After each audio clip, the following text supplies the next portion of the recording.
আপনি কি জানেন, সকালে ঘুম থেকে উঠে দরজা খোলার পর মাত্র দুটো ছোট কাজ আপনার ভাগ্য পরিবর্তন করে দিতে পারে? যদি এই নিয়মগুলো মেনে চলেন, তাহলে জীবনে আর্থিক কষ্ট, দুঃখ সবকিছু সরে যেতে পারে। নমস্কার, আপনাদের সবাইকে স্বাগত জানাই। সকালে ঘুম থেকে উঠে দরজা খোলার পর কি করা উচিত?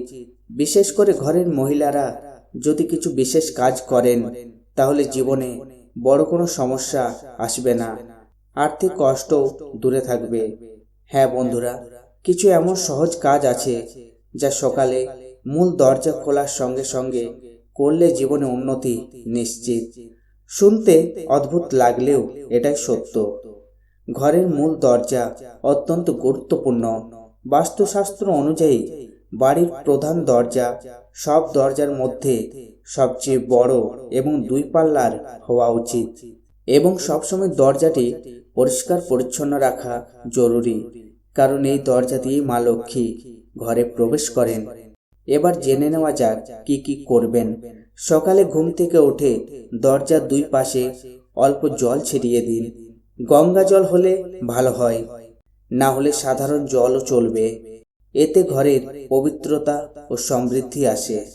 2 নম্বর, শনিবার ও রবিবার ঝাড়ু দেওয়ার আগে দরজার বাইরে জল ঢালুন, তারপর ঝাড়ু দিন। এতে নেতিবাচক শক্তি দূর হয়। 3 নম্বর, বাড়িতে মোছা দেওয়ার সময় বৃহস্পতিবার ছাড়া নুন মেশানো জল ব্যবহার করুন। 1 চিমটি হলুদ দিলে আরো ভালো ফল পাওয়া যায়। সোমবার আম পাতার বন্ধনবার এবং বৃহস্পতিবার অশোক পাতার বন্ধনবার লাগান। এতে স্বাস্থ্য ভালো থাকে ও অর্থের অভাব দূর হয়। প্রধান দরজার ভেতরের দিকে ওপরে গণেশজির ছবি লাগান, বাইরে নয়। খেয়াল রাখবেন তার পিঠ যেন বাইরের দিকে থাকে। দরজার দুই পাশে সুন্দর করে স্বস্তিক চিহ্ন আঁকুন, এতে মা লক্ষ্মী স্থির থাকেন। দরজার ওপরে মাঝখানে হলুদ ও চালের পেস্ট দিয়ে ওম লিখুন, এতে নেতিবাচক শক্তি ঘরে ঢুকতে পারে না। এবার জানা যাক গাছপালা সম্পর্কিত উপায়। দরজার কাছে তুলসী বা ফুলের গাছ লাগান, এতে সুখ ও স্বাস্থ্য ভালো থাকে। মানি প্ল্যান্ট দক্ষিণ দিকে রাখুন, তবে টবে লাগান, মাটিতে নয়। মানি প্ল্যান্ট অন্য গাছে উঠতে দেবেন না। এবার জেনে নেওয়া যাক কিছু গুরুত্বপূর্ণ সতর্কতা। বাড়িতে অসুস্থ গাছ রাখবেন না।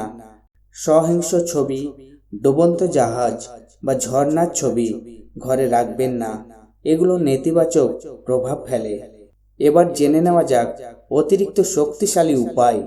দরজার ভেতরে গণেশজির ছবির ওপরে 3টি ময়ূরের পালক লাগান। ডাইনিং এরিয়াতে একটি ময়ূরের পালক রাখলে নজর লাগে না। শেষ কথা, সবসময় আপনার প্রধান দরজাটি পরিষ্কার, সুন্দর ও পবিত্র রাখুন, তাহলেই আপনার জীবনে সুখ, শান্তি ও সমৃদ্ধি আসবে। ভিডিওটি ভালো লাগলে লাইক, শেয়ার ও সাবস্ক্রাইব করতে ভুলবেন না। ধন্যবাদ।